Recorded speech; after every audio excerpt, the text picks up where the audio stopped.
तुम्हें कितनी बार बताया है, मेरे तैयार होने से पहले मेरा नाश्ता तैयार हो जाना चाहिए। शादी के 25 साल बाद भी मुझे क्यों बार बार एक ही बात बतानी पड़ती है लता? तुम्हें क्या है, तुम तो आराम से घर पर रहोगी, मुझे काम पर जाना पड़ता है। तुम हो कि हमेशा बेवकूफ़ों जैसी हरकतें करती रहती हो। अगर तुम ये जानबूझकर करती हो तो याद रखना, मुझसे बुरा कोई नहीं होगा। आज भी प्रशांत का पारा चढ़ा हुआ था। इन कटु शब्दों में अपना गुस्सा उतारते हुए, गीले तौलिया कुर्सी पर फेंकते हुए प्रशांत गुस्से से लता की तरफ देखने लगा। लता के लिए प्रशांत का ये बेवजह का गुस्सा कोई नई बात नहीं थी। वह महीनों में 3-4 बार ऐसे ही लता पर बरस पड़ता था। पहले पहले लता उसका विरोध किया करती थी, लेकिन जब कई सालों तक प्रशांत में कोई बदलाव नहीं दिखा तो लता ने खुद को ही बदल दिया। अब प्रशांत के कुछ भी कहने से लता को कोई फर्क नहीं पड़ता था। प्रशांत की हर बात वो चुपचाप सिर नीचे झुकाए सुन लेती थी। शादी के पहले 5 साल तक लता ने पूरी कोशिश की थी कि प्रशांत को बदला जाए, लेकिन फालतू का गुस्सा करना और बाद में लता को भला बुरा कहना, यह मानो जैसे उसकी आदत बन गई थी। कोई भी वाद विवाद होता तो प्रशांत सीधे लता को बोल देता, अगर मैं तुम्हें अच्छा नहीं लगता तो क्यों नहीं चली जाती अपने मायके, क्यों रहती हो मेरे साथ? इतना सब कुछ होने के बावजूद लता प्रशांत के साथ रहती थी, क्योंकि उसे अपनी बेटी की फिक्र थी। और वह जाती भी तो कहाँ? अपने बूढ़े हो चुके माँ बाप को इस उम्र में परेशान करना वह नहीं चाहती थी। समाज और लोग क्या कहेंगे, ये भी तो उसे देखना था। वह इतनी पढ़ी लिखी भी तो नहीं थी कि खुद जाकर कोई नौकरी कर सके और अपना और अपनी बेटी का पालन पोषण कर सके। लता को अब अपनी फिक्र नहीं थी, उसको फिक्र थी तो बस अपनी शादी लायक हो रही बेटी की। लता नहीं चाहती थी कि पति पत्नी के झगड़े की वजह से काव्या डिस्टर्ब हो। काव्या की पढ़ाई पूरी हो चुकी थी, उसके लिए अब शादी के रिश्ते आने लगे थे। कई रिश्तों को काव्या ठुकरा चुकी थी। 2-3 महीने बाद एक अच्छा रिश्ता आया। रिश्तेदारों और पहचान के लोगों ने भी लड़के के बहुत गुणगान किए थे। प्रशांत एक शाम अपनी बेटी के पास बैठकर उसे बताने लगा, काव्या बहुत अच्छा लड़का है, पढ़ा लिखा है, बड़ा घर है, बहुत अच्छी नौकरी है, ऐसे रिश्ते बार बार नहीं आते। बेटा इस बार मना मत करना। काव्या अपने पिता से ज़्यादा बात नहीं करती थी, शायद डरती थी या शायद नफरत करती थी, लेकिन आज वो अपनी पूरी हिम्मत इकट्ठा कर बोली, मुझे अभी शादी नहीं करना है पापा, मैं नौकरी करना चाहती हूँ, खुद अपने पैरों पर खड़ी होना चाहती हूँ। हाँ तो उसमें क्या बड़ी बात है, मैंने लड़के से बात की है, वह तुम्हें किसी बात के लिए नहीं रोकेगा। तुम शादी के बाद भी नौकरी कर सकती हो, वह तुम्हें नौकरी के लिए परमिशन दे देगा। प्रशांत बोला, मेरा नौकरी करना या ना करना उसकी परमिशन पर क्यों डिपेंड रहेगा पापा? काव्या ने पूछा। मैं कह रहा हूँ ना, तुम्हें किसी भी चीज़ की कमी नहीं होगी वहाँ।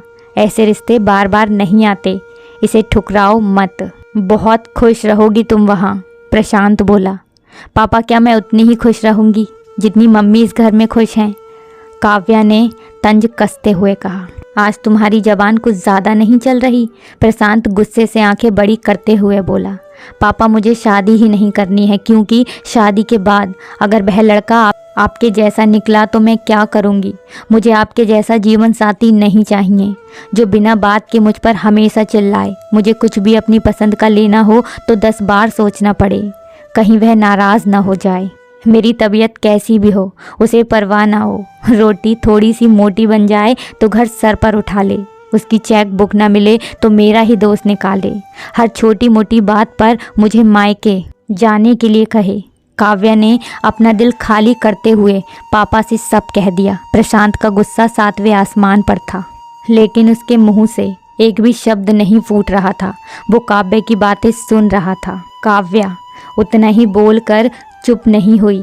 आज पहली बार वह अपने पापा के सामने इतना कुछ बोल रही थी।